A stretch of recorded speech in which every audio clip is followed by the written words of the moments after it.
He's a good little shot. Like we have 6 dogs. Right. Hi, everybody. You have 6, you're up to 6 dogs now? Yeah, well, my daughter has 3. Right.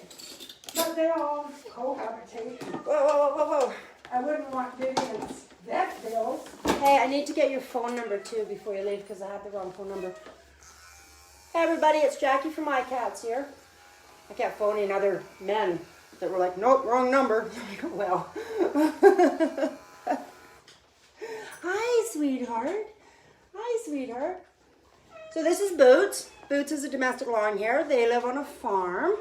And we usually put Boots into a Bobcat. She's purring. She's a really cute little adorable cat. Hey, sweetheart. Even though it's winter, they're very spoiled little farm cats. They have heated beds and their own little areas, and they get to come in. And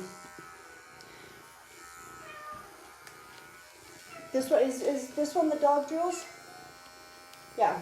So the dog likes to drool on Boots, and so a lot of times she's got a really big mat on the back here because the dog drools on her.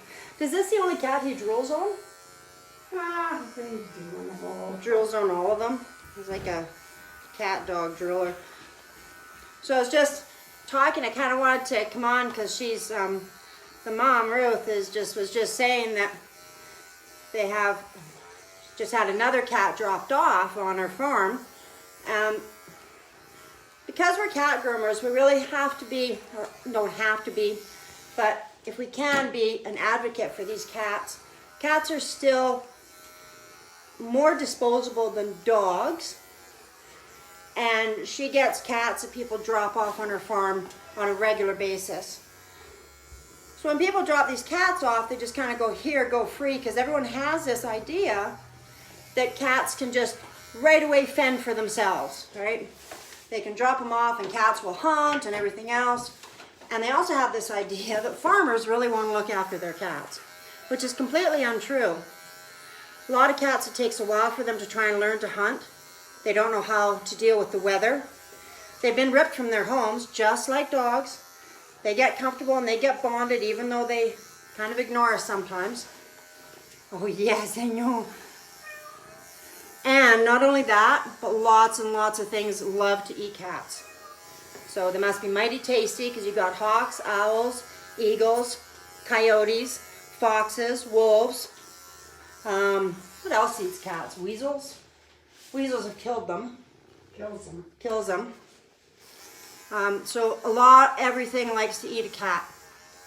And when you have a strange dog like ours, it's their domain. They Yeah. rip them apart. Exactly, right? So the dogs, because the dogs are that's their farm and that's their area. You introduce a new cat by just tossing it in there, the dogs will rip it apart. And by rights, they do. That's their territory. They're going to protect their own cats. The cats in the farms get set up in their own little hierarchy, so you introduce a new one, they're going to just slam the other cat. So, since we're cat groomers and since we can be advocates for these cats, we can really work on educating the public on what not to do, which is dump off your cats on a farm. They don't want them. They have their farm cats. They have their farm animals. And it's just, we have to stop looking at cats as being so disposable. I hear people all the time say, oh, well, we just put the cat down because we didn't think it was going to move that easy or it would be stressful. They are probably the easiest animals to move, honestly. You put them in a little area, give them a blanket, and they're fine. They don't need to be taken out. They don't have the stresses that dogs have a lot of times. You just get them used to being in a kennel. I've been training my 2 cats, one 16, one 17, to go in the vehicle more often. They're handling it fine at that age. Hi, baby. I just do it on a real gradual basis. We go for little rides. So we can train the cats. We can get them accustomed to it. Hi. She's purring and purring and purring, and she's kneading. You can see her kneading her little paws. And sometimes purring can be a sign of stress. Hi. Hey Tracy, how's it going? I miss the island. I want to come back. I will soon. There we go. So purring and kneading is often a sign of stress. It's not always happy, but it's not necessarily a bad stress. With her, I've been doing her for, God, years.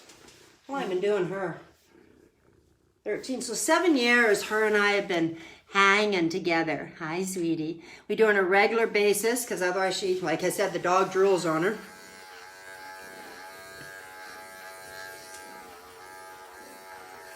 Good girl. Okay, show them your little kneading. When I'm doing these guys, if you watch, I like to do as much as I can without honestly moving them around or rolling them. And I've got everything done here. So now we're going to roll her. Good girl. Going to do her little chunky, but it's getting to be a pretty chunky monkey. You're getting to be a chunky monkey. Yes, you are. Yes, you are. I know. Yes. Come on, roll over, baby cakes. I love this move and I love this position because I can get her armpits, I can get her chest, get all over into her abdomen down here. It's okay. There we go. Get comfortable. And she's used to it. She's adjusting herself so she's nice and comfy. I know, right? You know the other side? Come on, baby. Oh. There we go. Yes. Again, we go sideways over the nipples. That lessens the chance of nicking them. And a lot of times we get this ridge of hair here, right here. So we can just go scoop straight down. Right between the nipples is a perfect size for your blades. It's pretty interesting. But I got you. There we go. Good girl. Yes, good girl. You're so good. Okay, stop. Go around the little legs here. Like to take these down past the elbow so it doesn't look so bulky. But let's go to the rear end here first. Because she's a little bit pudgy, I can stretch this out and I can go straight down because I don't have any tenting here on her.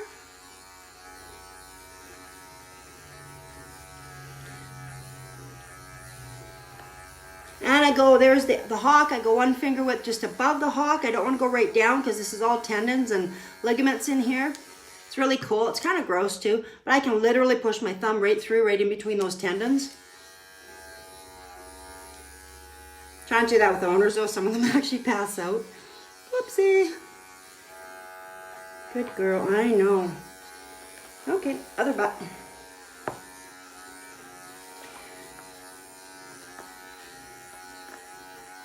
You're so good.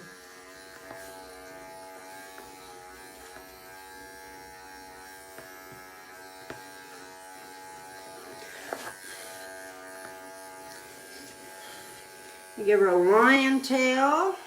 There's my girl. Usually on farm cats, if they're in the barns, I like to leave a full tail so that they can puff it out for any predators or anything that wants to eat them, or any cats that they're challenging.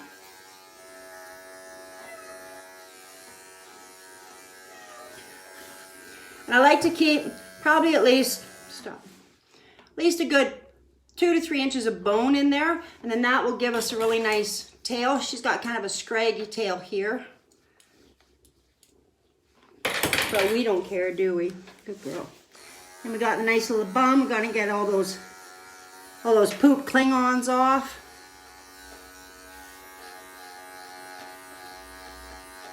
See your little treat pouch hanging on from the back. We want to make sure we don't cut over here, because if we go right over the butt, it cuts really easy. So you always want to go away from the butt. Dogs' little anuses are a little bit tougher than cats, but cats it's really easy just to splice it open. I can't see you. Hello, everybody. You're fine, sweetheart.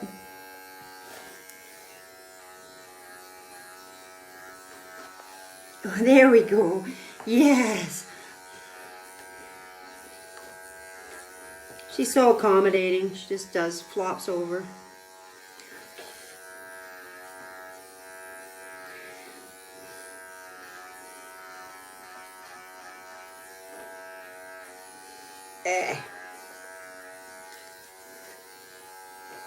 It's okay. Stop, stop, stop. You're good. You're okay. You're okay. Good girl.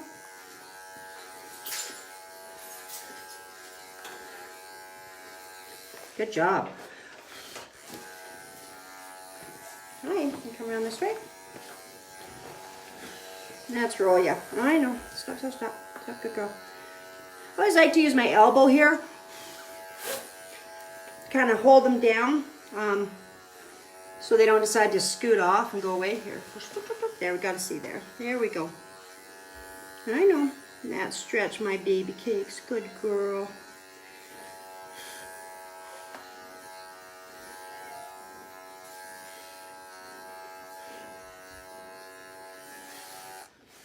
You're so happy. Purr, purr, purr, purr, purr.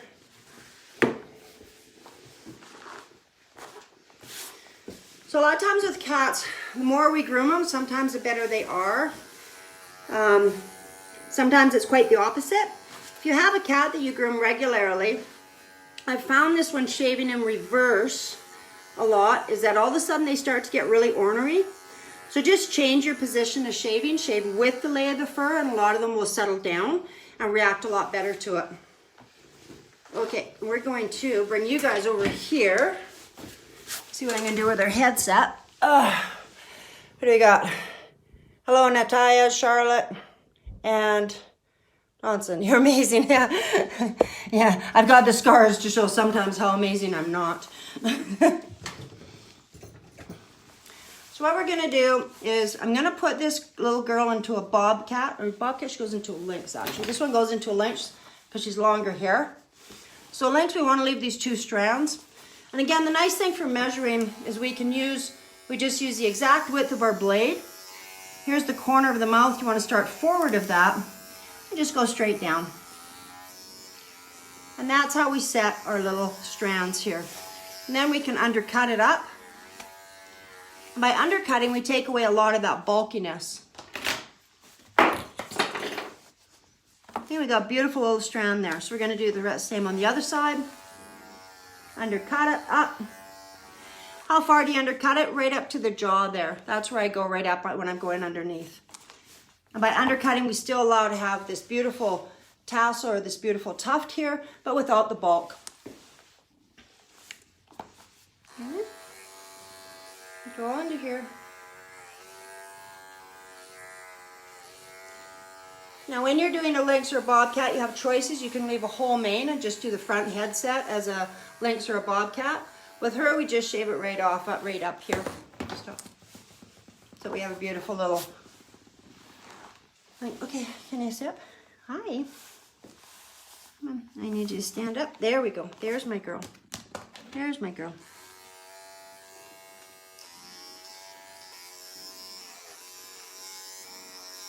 Do this and catch all these little parts that we missed. Do you want me to cut her nails, or are we leaving her nails for defense? She doesn't need her nails. Huh? What's that?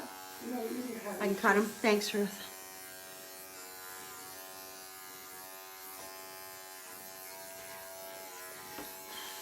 So cutting cat's nails, some people do it before the groom.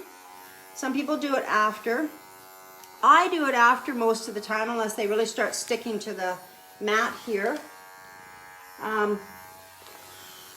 Couple reasons I do that. One, my main concern is to get the fur off, and if I have a very short period of time with the cats, then I'm wasting that cutting the nails. A lot of times, put my glasses on. There, now I can see everybody. Hello, everyone. A lot of times, if you're cutting the nails, a lot of cats get really upset. So if you cut them first, a lot of times, you've already set that cat and that groom up for failure, because that cat's going to get mad, and more mad, and you may not be able to finish the groom, or it may just turn into disaster and someone's going to get hurt, probably you. But it's entirely your choice. If you feel comfortable cutting them first. I do have some cats that I cut the nails first, especially if they're really long. My baby cakes. I'll do it first, or if they're getting caught up in here. I have other cats like her where I do it after. And we've got some cats, like if they're outside cats, a lot of times we don't really want to cut the nails. That gives them some sort of defense of the world around them that wants to eat them because you guys are very tasty. So for her eyes, again, I'm just using Saline Plus. It's going to be backwards to you guys. It's just really just water in essence. There's nothing in it. But it works really well for their eyes. It doesn't affect the pH in their eyes, so it doesn't sting. If you want to try it, get some and throw it in your eyes. And if it doesn't sting you, it probably won't sting them. There we go, baby. You're so good. Hang on, what do you got up here? She's got some scabbing up here, Ruth. What is that? I don't know. No idea. It doesn't look, it could be a mite, but I don't know. She's just got some here, I'll show you guys. She's got some red stuff right in there, and it's flaking, it's kind of scabby. So I'm not really sure what it is, but we're gonna comb it out. She could have scraped it going under a fence too, or something, right? Or in a thing. These farm cats that come in with all these really cool little scrapes and everything, you never really know what they're doing. Or barbed wire. Barbed wire. Yeah, this looks more like it would be a door or a wooden fence because there's not like, it doesn't look like a barbed wire scrape. That's possible. Yeah, who knows? Who knows? So, there we go. Yeah, yo. Say hello to everybody. I'm Gigi and I'm wonderful. Yes, you're a good girl. So that's what we do. There's the links for you guys. Nice and long. I'll be having that. That's definitely one of the cuts in my new styles book that's coming out. I should have that done probably mid-November. It'll be a manual and there'll also be a styles course online with all sorts of different cool cat styles and how to measure it and how to landmark for that. We are still taking entries for the Creative Cat Grooming Contest. Make sure you get your photos in today at some point. We might extend it. I got to talk to my judges a bit. And so then we can judge it and give you guys some prizes. But there's Gigi. Can you guys hear her? Hang on. You purr, purr. Here's Gigi purring. Now you're going to stop. There. Alrighty. See you later, guys, and have a really good weekend. I've got another couple cats to groom. We'll talk to you later. Bye.